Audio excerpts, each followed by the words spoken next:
There was some talk about redevelopment of one of the worst crime-ridden, blighted streets in the city at the time, called Aleppo Street. Aleppo Street for decades, and I mean decades, had been an area that was used for prostitution, gang activity, drug activity, and it disproportionately created a drain on police resources. You know, you go from a brownfield site where, you know, a third of your police calls were there for, you know, 4 or 5 occupied homes to having, you know, 120 something units of affordable housing and a park and almost 0 calls for service. That's a clear indication that what was done there was done right. And LISC is a huge, huge factor in making that happen. In 1999, Beautiful Beginnings Child Care Center opened on Reservoir Avenue in a shopping plaza. So LISC came by, they saw our space, they said they were impressed with what we did with the space that we had.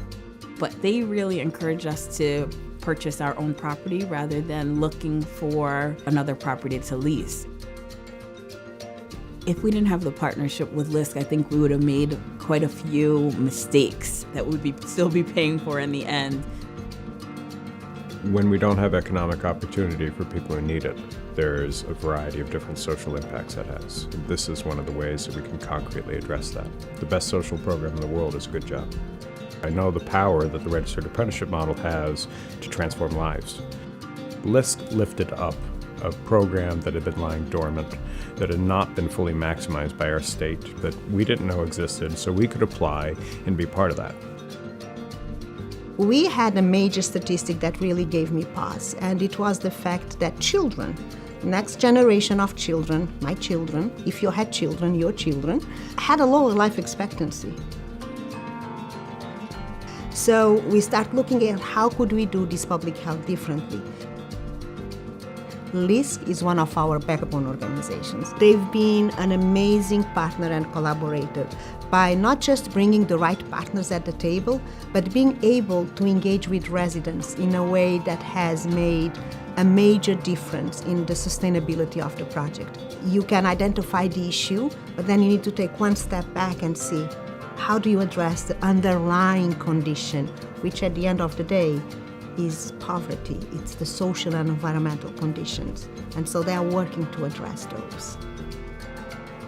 We are in year 3 now, and the results have been amazing. LISC was involved in helping create a community contract with the folks in the neighborhood.